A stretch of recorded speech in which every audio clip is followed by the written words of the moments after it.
We opened the shop in 1991 and motivation was purely that there was an opportunity. City only had one skateboard store that wasn't run by skateboarders, so we thought we'd take that chance to start the shop and do it ourselves. As far as the skateboard community goes, it was big. That period of time it was different, but it was a lot bigger than it is now, a lot more visible. But skateboarding was different. But where we started was a place called the Birmingham Wheels Project, which is over in Bordesley Green, and there's a skate park there, so we basically opened a shop on a skate park. So, you know, we would maintain the ramps, we were taking care of people that were coming to visit us, offering them a place to be, and so we'd see a lot more activity, a lot more skateboarding, because it would draw in people from all over the Midlands.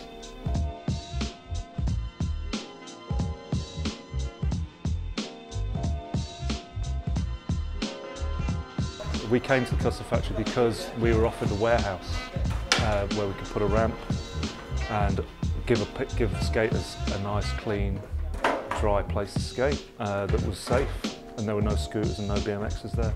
And that was the reason behind that. That was the reason behind coming down here, and it's a little bit cheaper. And it's away from where we were, which is a drug rehabilitation centre in the law courts as well, which got a bit grimy at times. Having to hold knives and all that sort of thing. But, well, it's being expected to hold knives for guys going into court. Stuff like that, yeah, it's pretty weird. So yeah, we took a chance to come down here and it's worked out, it's pretty good. Now, being here, you get people that want to be here. You don't get browsers so much, which is great. You know, you just don't get people lurking, you don't get any theft, you don't have to deal with the stuff you'd have to deal with uptown security-wise, which is great. You know, it's good to be off the beaten track for us. It works because we're established. You know, it's hard to do a start-up down here, but for us as an established store, it works. So we draw people down here. We are a skateboard shop, and that's what we do. That's all we're really interested in. We don't want to be a street boutique, we don't want to be a fashion store. We're just a skateboard store that just sells some clothes that cross over. But yeah, skateboarding is what we're into. But yeah, I guess it helps to have creative things happen down here, which is always interesting. Everyone thinks they've invented something every generation, but essentially skateboarding, yes, it's a bit more mainstream, but people have always bought into it. You know, it's been fashionable, it's been on fashion pages since I started skateboarding. You know, it's always had that appeal. Like, it's always, I mean, these days it's kind of the way we see it. When we got interested in skateboarding, it's kind of an outlaw thing, kind of a little bit punk. You know, it's just you were on the outside. Whereas now, because parents have skateboarded, their kids are skateboarding, it is more accepted. So it's lost that edge to me. You know, it's because it's got competitive, like kids out there now be playing a competitive game against each other, like a game of skate, which is, I don't understand why you want to make skateboarding competitive. I don't see that. It's creative to me. So that's how skateboarding has changed. You know, big guys getting involved with like Nike and Adidas and whatnot. But essentially it is a lot more acceptable to dress that way, but saying that, it's always been that way. We've always had people come through that don't skate but like the look of the thing, like the look of skateboarding. And it helps business, of course it does. It's not a bad thing. We're happy to do that, but then it kind of it dilutes it as well. So it's just a trade-off. You know, you get cats up in town selling skate brands that we should be selling. You know, you get that vibe happening because it's a streetwear brand more than a skate brand now. So, you know, it's kind of, you know, we do what we do essentially, you know. And if it's good for other people, that's cool too.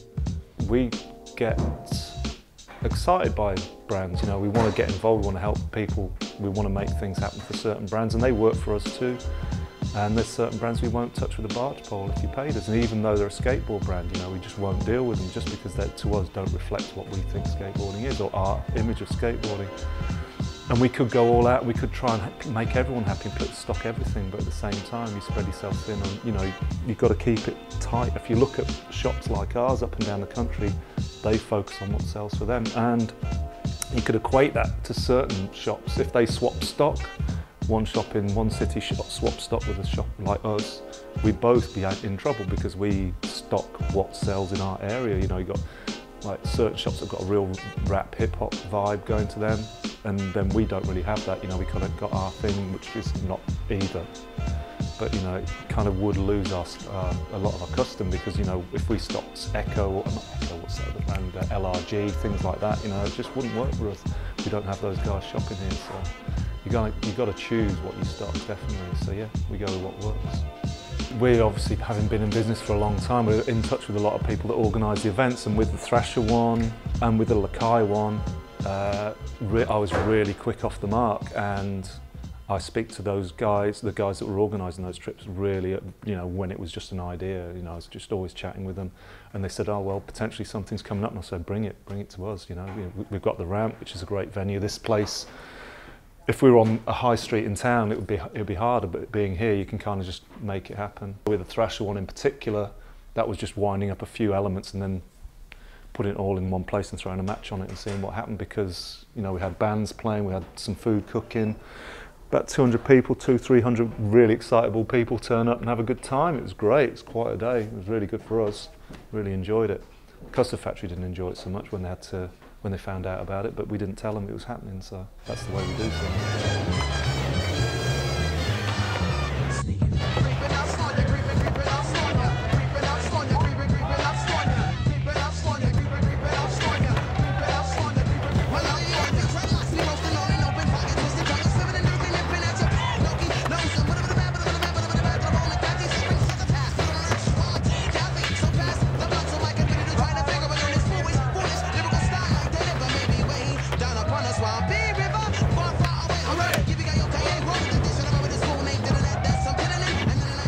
I'm Chris from Ideal in Birmingham, and yeah, we're the skateboard store in town. If you want to come visit us, you're more than welcome.